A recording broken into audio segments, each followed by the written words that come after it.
Eu vou ler aqui uma coisa que eu não estou achando, cadê? Vou achar rapidinho. O que foi feito no governo Garotinho, que foi fato, né, e que perdura, e que contra fatos não há argumentos. Então, vamos lá.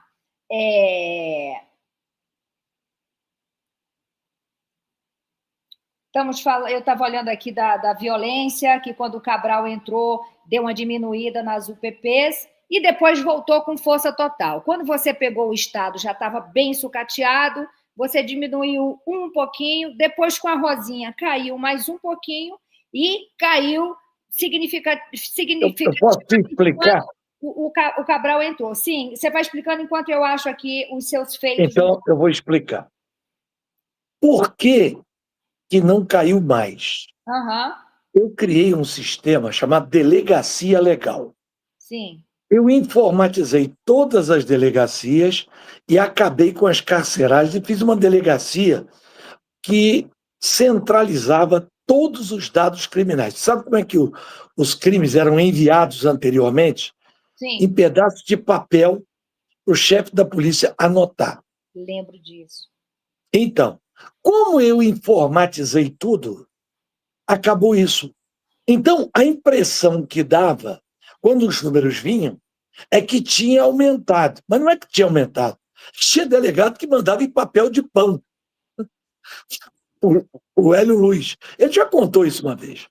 Então, assim, todo mundo lembra das obras sociais que eu fiz. Restaurante Popular, o Cheque Cidadão, a farmácia de R$1, o piscinão, cada mergulho um flash. Eles se esquecem que ninguém fez tanto pela segurança pública como eu fiz. Primeiro, o BOP não tinha sede. Eu construí a sede do BOP. Ok? Com estande de tiro, trilha na Tavares Bastos, a melhor sede de batalhão do Brasil. Criei o Instituto de Segurança Pública para organizar o banco de dados. Implantei o GETAM, Grupo Especial Tático Móvel. O que é isso? À noite no Rio vivia cheio de bonde. Eu criei um bonde com 5 blazers, 25 homens com um fuzil rodando nas principais ruas das principais cidades da região metropolitana. Não andava mais bonde na rua do Rio. Eu criei o GAM, Grupo Aéreo Marítimo, que foram os primeiros helicópteros comprados para patrulhar a Baía de Guanabara. Implantei essas delegacias legais em todos os municípios e todos os bairros da cidade do Rio de Janeiro. Estruturei o setor de inteligência. Não tinha um aparelho para você fazer escuta. A escuta era feita no poste. Eu prendi toda a cúpula do Comando Vermelho, inclusive Fernandinho Beiramar. Então, se há alguém que pode falar com tranquilidade sobre segurança, na prática, eu vejo muita gente falando aí, o cara nunca fez nada, ele é estudioso. Eu sou estudioso, embora eu tenha escrito livro de segurança, eu estudo, mas o que eu estou falando aqui, eu fiz. Eu não estou falando que eu escrevi.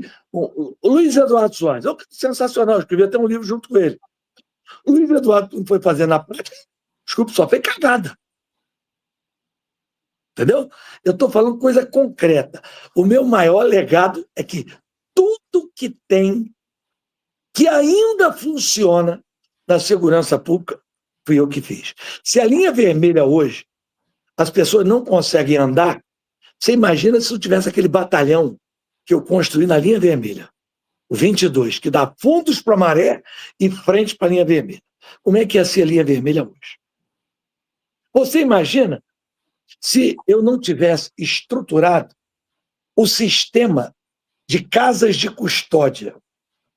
O Rio hoje tem 45 mil presos para 28 mil vagas.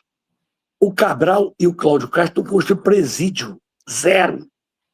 Aliás, o Pezão e o Cláudio Castro. Cabral até que fez 2. Nós construímos 14.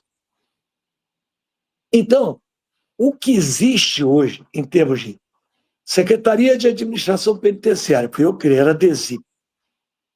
Secretaria de segurança, estruturar inteligência, a polícia militar e da polícia civil. Fui eu que fiz. Agora, diz o que o Cláudio Castro fez. Cabral com história de UPP. Outra conversa fiada. Um dia eu desci na Cidade de Deus, aí os policiais vieram na minha direção. Senador, não entra aí não. Por que não entra aí? Ah, feirinha de droga lá dentro. Vocês estão fazendo o que aqui fora? Não, não pode entrar não, porque a ordem agora no governo de Cabral é o seguinte, só pode entrar se tiver conflito, para não morrer ninguém. Eu digo, e droga? Não, droga pode rolar à vontade. É isso. Chegamos no ponto que nós chegamos hoje. 35% do território do Rio de Janeiro ocupado por tráfico ou milícia. Olha, como é que você vai viver numa cidade dessa? Deixa eu para trazer. Pois é, mas eu não estou vendo. Eu faço perguntas para você a respeito de um clarão no fim do túnel, uma vela que seja, mas você não consegue responder. Você não consegue responder, por exemplo, assim, se não for, se você resolver não enfrentar o Eduardo Paes, quem poderia ser esse candidato? Aí você só fala assim, ele não ganha, independente de... Imagina, o Eduardo Paes, se não tiver alguém que entenda de política, entenda do Rio de Janeiro e que tenha pau para pôr na mesa, me desculpa a expressão, mas eu acho que com você pode falar, não por intimidade, que eu não tenho nenhuma, mas pela cabeça que eu vejo e como você lida com suas coisas. Então, assim, eu não vejo ninguém para pôr pau na mesa para encarar o Eduardo Paes. Tá? Agora, antes de você falar, eu busquei o que ainda funciona, tá? Qual foi o legado, qual foi o grande feito para o Rio de Janeiro na sua época. Eu vou fazer uma pergunta para você. Morria muito peixe na Lagoa Rodrigo de Freitas, não morria? Lembra aquela mortandade de peixe? A lagoa ficava bebendo? Por que aquilo acabou? Porque eu construí uma galeria em volta da lagoa toda, não cai mais um pingo de esgoto dentro da lagoa. A Zona Sul sabe disso? Não, porque está enterrado. Ninguém está embaixo. Eu não ninguém sei. Fala. Né? Aí eu te faço uma pergunta, outra pergunta. Garotinho, pela Zona Sul e não fez nada. Escuta, quem construiu, colocou de pé o emissário da Barra. O emissário de Ipanema, quando eu assumi, tinha cocô boiando na praia. Gastei 40 milhões. Aí o cara da Zona Sul, garotinho, só pensa no esporte. 40 milhões para fazer emissário naquela época. Tem que pegar o dinheiro e levar para aquela época. O cara não pensa. Ele fica repetindo as coisas que ouviu dizer. Porque lê. Não pensa, né? A imprensa quem tem a narrativa. A narrativa controla tudo. Então, vamos aqui, ó. Você governou o Estado de 99 a 2002 e você teve um foco social popular muito forte. Então, daí veio o restaurante popular. Aquilo ali, pessoas comendo a R$1, se não me engano, era isso que pagava para comer? Isso. Na época, eu trabalhava no centro da cidade. E a multidão de gente ali, porque era ali perto da Central, não era? Não, o primeiro foi na Central, eu construí 18 no Estado. Então, mas acho que esse da Central era um gigante. Não, foi o primeiro. Né? Que você passava, assim, era uma ruma de gente, a fila para entrar para comer. Meu Deus do céu, alguém que mata a sede ou a fome de outra pessoa já tem meu respeito, independente de qualquer coisa. Tá? Aí, depois do restaurante popular, veio o cheque cidadão. Aliás, diga-se de passagem, era um dinheiro Bolsa Família para o povo comprar. Foi aí que veio a história que você estava comprando voto? Mas em Campos. Não foi no Rio, não. Quando já era a Prefeitura de Campos. Esse cheque cidadão foi sua época de governo. Isso. O cheque cidadão eu criei em 99. Quem copiou o cheque cidadão mal copiado foi o Lula. Porque quando eu criei o cheque cidadão, não podia comprar bebida, não podia comprar cigarro, só podia comprar comida, material de higiene pessoal e limpeza da casa. Hoje em dia... é iPhone. Não, porque o cara entrega dinheiro. O meu não era dinheiro. O meu era um vale que o sujeito ia no supermercado, tinha que mostrar depois, prestar conta do que ele comprou. Entendeu? Não é como hoje. Você passa o cartão do Bolsa Família, pega o dinheiro. 30% gasta em bet. Isso, E 30% gasta com droga. Sim. Sim. E aí? Como é que faz para controlar? E mais, o meu tinha porta de saída. Porque programa social, o cara tem que entrar e sair. Porque se ele for viver a vida inteira daquilo ali, ele fica dependente. Você tem que oferecer uma oportunidade, dando curso, qualificação, para a pessoa passar por ele e sair. Senão é muito cômodo. Muito cômodo. Vou trabalhar para quê? Ganhei R$600 de Bolsa Família. Reclamando o Brasil afora que não tem funcionário. E a taxa de desemprego? Como é que o IBGE calcula hoje? O IBGE diz que tem 5,3%, 5,4% desempregado. Para estar no Bolsa Família, tem que estar desempregado, porque se tiver emprego, não entra. Como é que tem 58 milhões de famílias recebendo Bolsa Família? 58 milhões de pessoas. Tá, segurança pública aqui, que você criou, Delegacia Legal, foi modificado? Não, elas estão largadas. A maioria dela, o computador não funciona, aquele atendimento que era feito, botava sempre uma pessoa universitária para recepcionar a pessoa, né? Tudo com câmera, ar refrigerado, sala de reunião da comunidade, acabou. A delegacia como outra qualquer. Você hoje não tem o banco de dados que você tinha antigamente. Olha, eu vou também lhe dar um furo aqui, já aproveitando que a gente está nessa conversa. Recentemente eu fui condenada, Ministério Público do Rio de Janeiro me condenou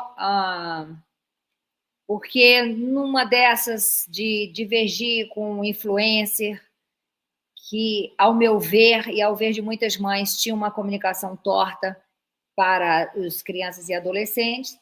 Então, eu disse que ele era, eu não sei, algo assim, é um merda, ou um câncer da internet, gente que faz esse tipo de coisa, lá. Força de expressão, e que tem um fundo de verdade, né? Não somente a força de expressão. Muito bem, fui não se preocupe. Uma pena altíssima, deixa eu lhe contar isso. Fui condenada a uma pena altíssima, e eu propus para a VPEMA, para dar computadores, que eu mandei fazer toda uma pesquisa, os apenados, os egrés, que vão ter que, todo dia, não sei quantas vezes na semana, que tem que ir lá, né, assinar o ponto e ficam assim, sentados, olhando para o teto, esperando a hora de ir embora, mexendo em seus celulares, vendo TikTok, vendo sei lá que merda, ou jogando tigrinho, não tem computador, não tem um programa de educativo. Eu propus fazer online para ensinar as mulheres como trabalhar na internet, porque pode trabalhar dentro de casa, cuidando dos seus filhos. Eu fiz uma lista de coisas incríveis que poderia ser feito, coisas que, inclusive, eu faço no meu particular, eu ajudo, porque você não tem ideia do que eu faço, entendeu? Não falo mais, porque não estou mais a fim de falar, eu faço porque eu quero fazer. Negaram. Por último, veio o Ministério Público e falou, vai pagar X aqui, e esse juiz da VPEMA, junto com uma promotora que queria que eu fosse para o Rio de Janeiro para me botar a tornozeleira, ou sei lá para o quê, né? E aí fui, meus advogados brigaram, meu advogado muito bom, muito assertivo, e contra fatos não há argumentos, ok, vai pagar uma pena, vai pagar a multa. Então foi uma multa para um lado, uma multa para o outro, um dinheiro que a gente não sabe para onde vai, não sabe para que vão fazer com esse dinheiro. Eu podendo dar computadores, cadeiras, ensinar né, esses egressos a fazer alguma coisa. Negaram. Aí eu lhe pergunto, como é que esse Estado pode ir para frente? Infelizmente, no Brasil ainda, quem indica o procurador do Ministério Público é o governador. Né? Tem uma lista tríplice, e o governador indica. Alguém que é indicado politicamente, ele vai agir com a independência que precisa. Infelizmente é assim, né? Então você provavelmente, como eu, você falou que você tem 80, eu já perdi as contas. E ultimamente eu tenho feito o seguinte: Cláudio Castro entrou um processo contra mim. A acusação que eu tinha ofendido ele e a esposa dele, Não, eu eu não botei tenho uma foto. tudo, não, graças a Deus, mas o pouco que eu tenho tira o dinheiro da boca da mesa dos meus Não, filhos, porque eu sou pai e mãe dos não, meus mas olha só, que eu tinha acusado os dois, botei a foto dos dois e disse: o Rio tem uma nova rainha das quentinhas. Aí ele me processou. Meu advogado disse assim: o que o senhor quer que eu faça? Eu digo: diz que eu vou provar. Marcou a audiência. Quando o advogado soube, o advogado dele que eu ia provar, ele desistiu. Por que será que ele desistiu? Isso chama-se direito de exceção à verdade. Eu ia simplesmente contar a história como funciona hoje o esquema das quentinhas do Rio de Janeiro. Eu queria ver o juiz me condenar. Me processou há pouco tempo o senhor Canela. Não por esse caso agora, porque eu disse que ele tinha ligação com a milícia de Belford Roxo. Marcada a audiência. Eu quero provar em juízo. Desistiu. Eu tenho tudo publicado. Então, o melhor que a gente faz é quando essas pessoas processam a gente. Regis Fischner era secretário de Sérgio Cabral, todo poderoso, advogado e tal. Patrimônio que ele não explicar. Me processou. Desistiu. José Mariano Beltrame, secretário de Segurança. Eu só faço questão de contar em detalhes para você.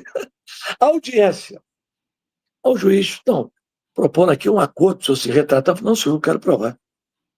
Mas como o senhor quer provar? Olha, excelência, o Estado alugou viaturas da empresa Júlio Simões e depois da CS Brasil, né? Uma empresa. O valor do aluguel do carro, com 3 meses, compra um carro novo. O juiz falou, aquilo, cálculo feito pelos peritos. Agora, pior do que isso, o procurador do Estado, que estava à disposição do secretário, deu parecer contrário. E assim mesmo ele assinou. O juiz olhou para mim, olhou para ele, e ele ficando vermelho. Eu falei, então eu quero saber se eu cometi algum crime e dizer que ele é desonesto. Então, agora eu vou fazer uma pergunta para o senhor sabe onde ele mora? Não, isso aqui não está... Não. Eu perguntando se o senhor sabe onde ele mora. Ele mora na casa do cidadão que é afilhado do dono da empresa e não paga aluguel. De frente para a praia do Leblon. O senhor acha que isso está certo? O juiz.